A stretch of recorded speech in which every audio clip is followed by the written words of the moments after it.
Good day, everybody, and welcome to another edition of the Military and Foreign Affairs Network. I am your host, the voice of reason. In today's coverage of the ongoing civil war taking place inside of the former state of Ethiopia, the fighting continues.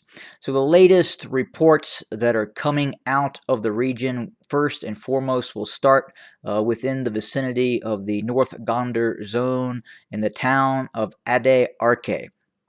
What has exactly occurred near Ade Arke? Well, it would appear that the forces of the Tigrayan army have withdrawn from the city or the town of Ade Arke and have repositioned their forces further inside of the Tigray region proper, or should I say at this point, the fully independent Republic of Tigray. I mean, for all intents and purposes, it is a fully autonomous and independent republic region right now within the former state of Ethiopia. It has its own military, its own leadership, and again, that simply cannot be denied at this point.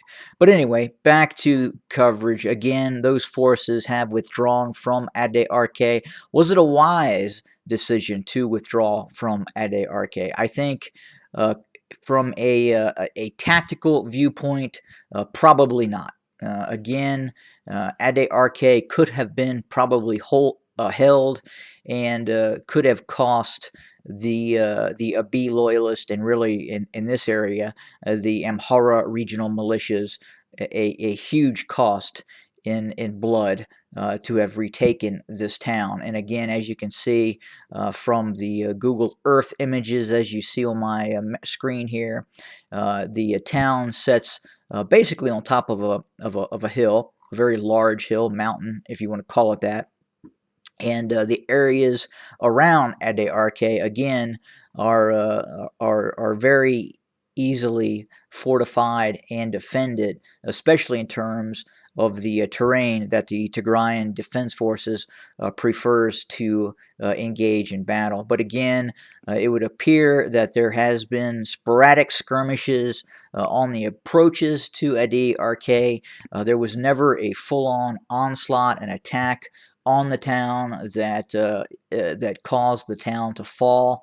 The Tigrayan Defense Forces basically packed up and left. Now there was fighting that did occur on the outskirts of town, and again, a all-out assault on the town would have been very costly for the Amhara regional militias, and we're not sure at this point if that could have even occurred had the Tigrayan Defense Forces actively resisted and tried to hold the town. So again, this was probably not a military decision, but more of a political decision where the Tigray regional leadership can say beyond a shadow of a doubt that, hey, look, we have withdrawn from all areas of the Amhara region for the purposes of a peaceful solution to the ongoing conflict. Now, obviously, the information that we're receiving from the other side in terms of a desire to stop this conflict does not appear, at least in large part, to be accepted. So again, as we know, the Tigrayan Defense Forces have really at this point withdrawn from all areas of the Amhara region, and in many cases, these were not pitched battles that caused a flight or surrender or retreat of territory. This was a purpose-driven operation designed to back out of the Amhara region and go back into the Tigray region and try to gain further support from the West, obviously mainly the United States, the State Department. The U.S. had absolute demands in terms of the Tigrayan Defense Forces departing the Amhara region, and at that point in time, we can expect additional pressure from the United States on the Abiy loyalist forces to stop the war and look for some sort of negotiated settlement. Now, obviously, there is contingency plans in place that if if this olive branch is not accepted by the Abiy loyalists, we can look to see more economic pressure by the United States on the Abiy loyalist government based in Addis Ababa, also known as Finfinay, and then quite possibly additional clandestine support as well from a number of different nations. But again, the idea that this was a headlong retreat by the Tigrayan Defense Forces, especially from areas such as Weldia, Kobo, or really Kobo Robot, that is a misnomer. It simply did not occur. It was not an outright military defeat on the part of the Tigrayan Defense Forces. In some cases, obviously, we did see military setbacks further south, especially south of Dessie, south of Kombolcha, when the Turkish drones and the United Arab Emirates Wing Loon 2 drones and the People's Republic of China Wing Loon 2 drones became fully operational and commenced fairly significant operations south of Dessie and Kombolcha. But again, the mobilization of the Tigray region continues.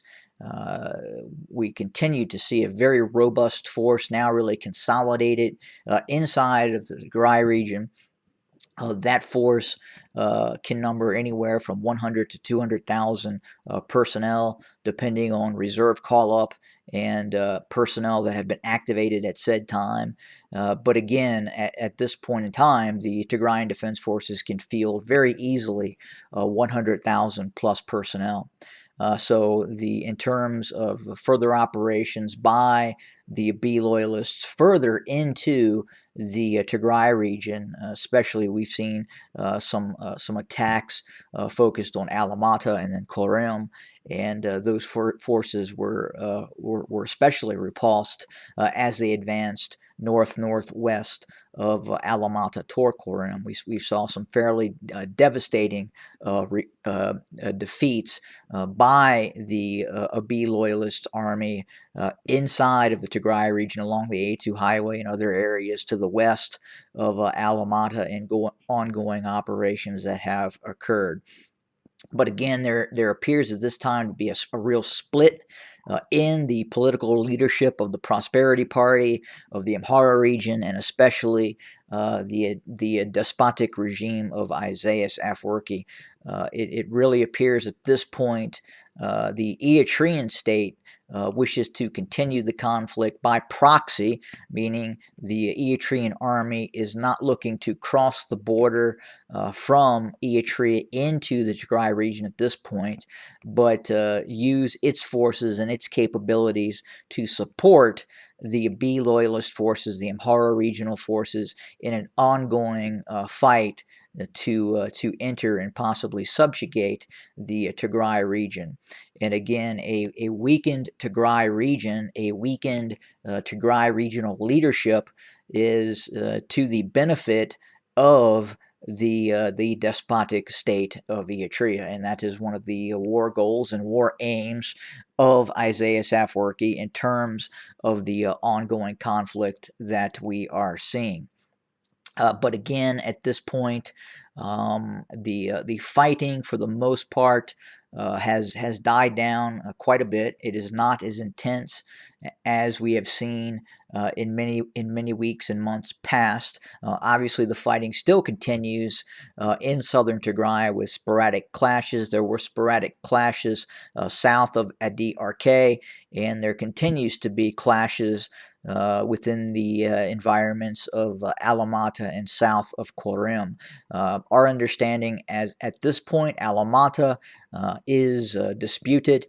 There are Tigrayan Defense Forces inside of Alamata, and there could quite possibly, obviously, be Amhara regional militias also in Alamata as well. Again, we're trying to pin down exactly who is in control of Alamata, and we just can't say at this point. We believe at this point, for the most part, the position of the Tigrayan Defense Forces, the Tigrayan Army within the vicinity of Alamata is fairly significant and strong, and the Tigrayan Defense Forces continue to hold the A2 highway and the area of Korim.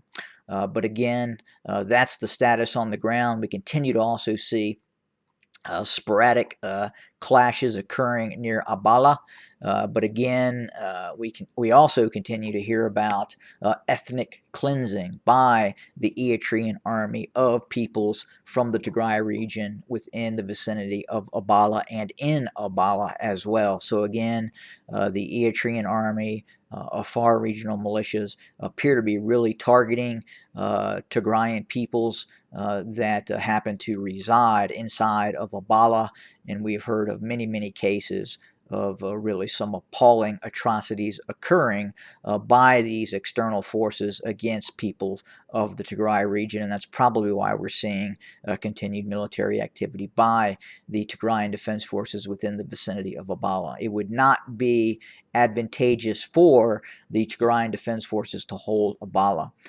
It is very flat terrain. It is very easily attacked by drones, and given the nature of the Tigrayan Defense Forces in terms of the areas that they like to engage in battle, Abala is probably not that type of area. Again, further to the west of Abala, it becomes very much more advantageous for the Tigrayan Defense Forces in terms of the areas that they prefer to fight in. But again, we're watching the situation very closely in that area as well. Also, it is worth noting that the power plays by the Prosperity Party and really by Abiy Ahmed in terms of controlling what is left of the former state of Ethiopia. As we know, the Oromo Liberation Army continues to be very active in many parts of the Oromia region, but within the vicinity of Addis Ababa, also known as Finfine, the crackdown on dissent by anyone who disagrees with Abiy Ahmed and his policies of the ongoing conflict are very quickly either arrested, incarcerated, or simply disappear, never to be heard from again. And we believe, in fact, that quite possibly many people, in fact, could be being shipped off to Eritrea. And placed in indentured servitude, and quite possibly even worse in terms of their possible demise.